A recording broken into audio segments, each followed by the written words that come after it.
আমরা যে রাজনীতিটা করি সেই রাজনীতি যদি বাংলাদেশে প্রতিষ্ঠা হয় তাহলে ইনশাআল্লাহ বাংলাদেশে সন্ত্রাস বলতে কিছুই থাকবে না, চাঁদা বলতে কিছুই থাকবে না। ব্যবসায়ীরা সরকারকে ট্যাক্স দিবে, রাষ্ট্র চলবে। মধ্যখান থেকে কোনো চাঁদাবাজ মধ্যস্বত্বভোগী ইনশাআল্লাহ বাংলাদেশে ফাও খাওয়া চলবে না।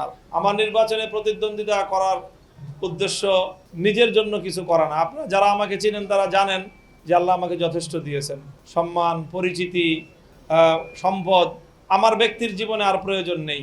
এখন আমি চাই যে আল্লাহ আমাকে যে সুযোগটা দিয়েছেন এর মাধ্যমে মানুষের সেবা করতে, দেশের সেবা করতে আর ইসলামের সেবা করতে। তো আপনারা, বিশেষ করে আমার বোনেরা, আপনারা আমার অনেক কথা আপনারা শুনে থাকবেন। মোবাইল যাদের হাতে আছে তাদের কাছে মামুনুল হক আছে। তো আপনারা আমাকে দেখেন, আমার কথাবার্তা শুনেন।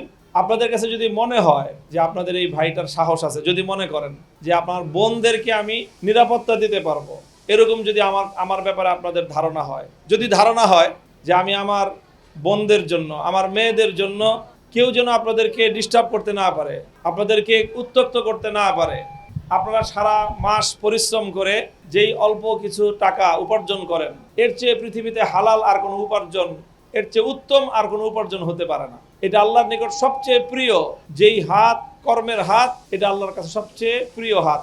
আপনারা সেই কাজটা করেন, নিজেরা সংসার সামাল দেন, সন্তান পালন করেন, আবার আপনারা নিজেরা এই কষ্ট করে সংসারের হাল ধরার জন্য আপনারা কর্ম করেন, চাকরি করেন। তো আপনাদের চেয়ে সংগ্রামী আর কে হইতে পারে?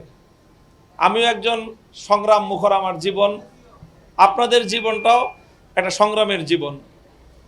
তো আমি আপনাদের কাছে একটা কথা দিচ্ছি যে ইনশাল্লাহ এই যে সন্ত্রাস, চাঁদাবাজি আর হলো মাদক, কিশোর গ্যাং, এই সমস্যাগুলি ইনশাল্লাহ আমি সমাধান করতে পারবো বলে আমি আশাবাদী।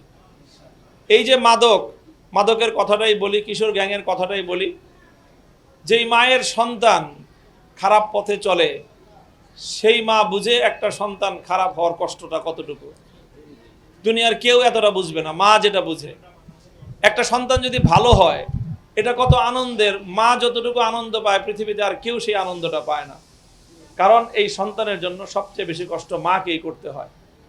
তো আমাদের এই সন্তানগুলো, সোনার সন্তানগুলো, এরা নষ্ট হয়ে যায় খারাপ পরিবেশের কারণে, খারাপ বন্ধু বান্ধবদের কারণে।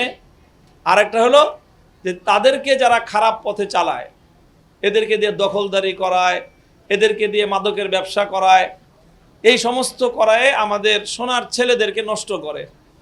আমি আপনাদের ভাই, আপনাদেরকে কথা দিচ্ছি, আল্লাহ যদি আমাকে আপনাদের প্রতিনিধি নির্বাচিত করেন তাহলে আমার এলাকার প্রতিটি কিশোরকে, আপনাদের সন্তানদেরকে মাদক মুক্ত করার জন্য, এবং এদেরকে দিয়ে কেউ যেন কোনো খারাপ কাজ করাইতে না পারে, সন্ত্রাস না করাতে পারে, ছিনতাই করাইতে না পারে, এদেরকে যেন খারাপ কাজে ব্যবহার করতে না পারে, ইনশাআল্লাহ সেটার জন্য আমি আপনাদের একজন ভাই হিসাবে যা করার আমি তাই করব।